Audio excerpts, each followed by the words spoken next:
एहसास कराता है। मैं झारखंड रांची के एक छोटे से गांव मासू से हूँ। मेरा जन्म एक किसान परिवार में हुआ था। मेरे पिताजी खेती के साथ साथ एक फैक्ट्री में काम करते थे। मेरी पढ़ाई क्लास 1 से लेकर 10th तक रांची के ही एक मिशनरी स्कूल में हुई। हमारे समुदाय में लड़कियों की शादी जल्दी कर दी जाती, तो मेरे हस्बैंड भी मुझे देखने आए थे जब मैंने 10th का बोर्ड दिया था, पर मैंने शादी से मना कर दिया क्योंकि मुझे तो पढ़ाई करनी थी। पर परिवार वालों के बहुत समझाने और मेरे हस्बैंड के एक रिटन नोट जिस पर लिखा था मैं जितना चाहूं पढ़ सकती हूं, देने पर मैं रेडी हो गई। विदाई में मैं नहीं रोई, लेकिन जैसे ही मैं ससुराल पहुंची, ससुराल का जो घर और घर का वातावरण देखकर मुझे बहुत रोना आया। घर मिट्टी का था, बिजली नहीं थी, ना टॉयलेट था ना बाथरूम। पानी लेने के लिए भी हम एक कॉमन कुएं पर जाया करते थे। मेरे सास ससुर को मेरा पढ़ना बिल्कुल पसंद नहीं था। हस्बैंड के सपोर्ट से मैंने आईएससी में एडमिशन ले लिया। खेतों के सारे काम, घर के सारे काम के साथ मैंने अपनी पढ़ाई जारी रखी। 12th फाइनल में मैं प्रेग्नेंट थी। मेरी फर्स्ट प्रेगनेंसी थी। मेरे हस्बैंड मेरे साथ नहीं थे। उस वक्त उनकी पोस्टिंग सियाचिन में थी। उन्होंने मेरा एमएच कार्ड भी नहीं बनवाया था। उनके लिखे हुए लेटर्स को लेकर ऑन रिक्वेस्ट मैं एमएच में एडमिट हुई थी। सियाचिन से मेरे बेटे के जन्म के 2 दिन बाद वापस आए और मुझे एमएच में देखते ही शॉक कि मैं बिना आईडी कार्ड के एमएच में कैसे। उस दिन उन्होंने मुझसे एक लाइन कहा कि जया, मुझे ऐसा लगता है कि लाइफ में अगर कोई भी प्रॉब्लम होगा तो तुम उसका सॉल्यूशन जरूर निकाल लोगी।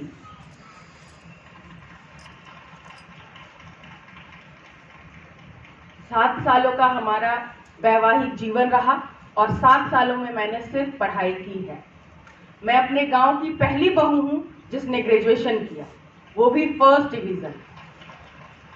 अब मेरे गांव वाले आकर मेरे सास ससुर को बधाई देने लगे। मेरे सास ससुर भी अब मुझे पढ़ाई में सपोर्ट कर रहे थे। सियाचिन से वापस आने के बाद उनका सिलेक्शन एनएसजी में हुआ और वे 3 सालों के लिए दिल्ली में गए। इसके बाद इनकी पोस्टिंग आरआर में हुई। 5 आरआर में ये पोस्टेड थे। 4 जून 2004 को आतंकवादियों के हमले में सीआई ऑपरेशन में ये शहीद हो गए। जब ये शहीद हुए तो मेरी उम्र सिर्फ 23 वर्ष की थी। मैं एमएससी फाइनल ईयर में पढ़ रही थी। मेरे गोद में 2 बच्चे थे। बड़े की उम्र 5 वर्ष और छोटे की उम्र 2 वर्ष थी। Death rituals in villages for widow is very painful. वे आपको बार बार एहसास कराएंगे कि आप अब विधवा हो गई हैं, विडो हो गई हैं। वे आपको एहसास कराएंगे कि आपका लिबास सफेद हो गया है। तो चलिए मैं भी दुनिया को बता दूं कि सफेद के साथ मेरा लिबास केसरिया और हरा भी हो गया है। मैं तिरंगा हो गई हूं, वही तिरंगा जिस पर हमारे शहीद लिपट कर आए थे और अंतिम संस्कार के बाद बड़े ही सम्मान पूर्वक वह तिरंगा हमें सौंपा गया। ये तिरंगा ताउम्र हमें जीने का हौसला भी देती है।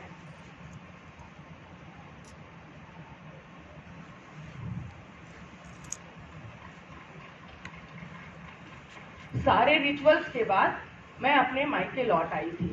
दिन रात रोती रहती थी। तभी मेरे गांव से एक भैया है जो फौज में ही कार्यरत थे। वे मुझसे मिलने आए और कहते हैं, जया तुम ऐसे ही रोती रहोगी क्या राजकुमार ने तुम्हें इसलिए पढ़ाया है? तुम देखो, तुमको बहुत सारे कॉन्डोलेंस लेटर्स आए होंगे, तुमको मदद जरूर मिलेगी। मैं पढ़ाई की वजह से फौज में नहीं गई थी। मुझे फौज द्वारा दी जाने वाली कोई भी सुविधा की जानकारी नहीं थी। बच्चों को क्या सुविधाएं मिलती हैं, उनके विडोज को क्या सुविधाएं मिलती है, इसकी जानकारी मुझे नहीं थी। मुझे तो ये भी नहीं पता था कि जीओसी और जेसीओ में क्या डिफरेंस होता है। मैंने सारे लेटर्स निकाले जो मुझे मेरे यूनिट से, मेरे 5RR से, डिफेंस मिनिस्ट्री से आए थे। उन लेटर्स में मुझे आवा दिखा। फुल फॉर्म जब मैंने पढ़ा तो मुझे आर्मी वाइफ्स वेलफेयर एसोसिएशन, मुझे लगा ये संस्था मुझे जरूर मदद करेगी। ये लेटर मुझे नॉर्दर्न कमांड से मिसेस ज्योत्सना शर्मा का आया था। मैंने उनको लिखा और हेल्प के लिए मैंने बोला उनको। इमीडिएटली उन्होंने 1 महीने, मैंने जब लिखा था 1 महीने में मुझे रिप्लाई आ गया और उन्होंने 23 इन्फेंट्री डिव के मिसेस रेणु भारद्वाज को रिप्लाई करते हुए मुझे मैक्सिमम असिस्टेंस देने के लिए कहा। मिसेस रेणु भारद्वाज मुझे अपने पास बुलाती हैं। सबसे पहले वो मुझे हग करती हैं, मुझे वो अपनापन लगता है। हग करके वो कहती है, तुम तो कितनी छोटी हो, किसके साथ आई हो? मैंने कहा, मैम मैं अपने चाचा जी के साथ आई हूं। उन्होंने मजाक में ही कहा, अगर तुम्हें मोबाइल नहीं होगी, तुम खुद से नहीं आओगी, अकेले नहीं आओगी, इंडिपेंडेंट नहीं बनोगी तो फौज तुम्हें मदद नहीं करेगा। मैम ने कहा कि तुम्हें स्कूटी सीखना होगा, इंडिपेंडेंट बनना होगा, तभी फौज तुम्हें हेल्प करेगा। मैंने उसको एज अ चैलेंज लिया। मैम ने मेरे लिए स्कूटी खरीदवाया। जिस गांव में बहू सूट नहीं पहन सकती, वहां मैं स्कूटी चला रही थी। मैम ने मेरे आए हुए सारे जो पैसे थे उनको सही जगह इन्वेस्ट करवाया, मुझे फाइनेंशियल नॉलेज दिया। उन्होंने मेरे सारे कार्ड्स बनवाए, मुझे आर्मी स्कूल के लिए प्रिपेयर करवाया, इंटरव्यू और डेमो की अच्छे से तैयारी करवाई। मैम का टेन्योर रांची में 3 साल का रहा और 3 साल में मैम ने मुझे खड़ा कर दिया। अब वो जाने वाली थी। मुझे ऐसा लगा कि वो चली जाएंगी तो फिर क्या? पर मैम ने मुझे फिर से गले लगाया और कहा कि जया, अब तुम्हें पता है, तुम्हारे साथ आवा खड़ी है, तुम्हारा परिवार खड़ा है। मैं तो उसकी एक रिप्रेजेंटेटिव थी। ये परिवार तुम्हारे साथ हमेशा खड़ा रहेगा।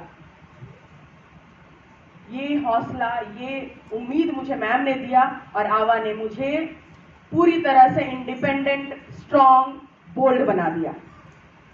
10 सालों तक मैंने आर्मी स्कूल में जॉब किया। 2016 में मैंने झारखंड गवर्नमेंट स्कूल में साइंस टीचर क्वालिफाइड करके मैं ज्वाइन की हूँ। अभी वहाँ SRG स्टेट रिसोर्स ग्रुप की एक मेंबर भी हूँ। बच्चों के शैक्षणिक गतिविधियों पर काम करती हूँ। मेरे 2 बच्चे बड़े हो चुके हैं। बड़ा BTech करने के बाद FMS से MBA कर रहा है। छोटा बेटा BCA करने के बाद कॉम्पिटिटिव एग्जाम की तैयारी में लगा हुआ है। अंत में मैं इतना ही कहना चाहूंगी, मेरे हस्बैंड मेरी लाइफ में आए एक शिक्षा की ज्योत लेकर, मुझे अपनी क्षेत्र की सबसे सशक्त और शिक्षित महिला बना गए। हर दुख और सुख में वे मेरे साथ रहते हैं। मेरी कहानी उन सभी महिलाओं को समर्पित है जो मुश्किलें आने पर टूटकर बिखरती नहीं, जो मुश्किलें आने पर टूटकर निखर जाती है। धन्यवाद। जय हिंद।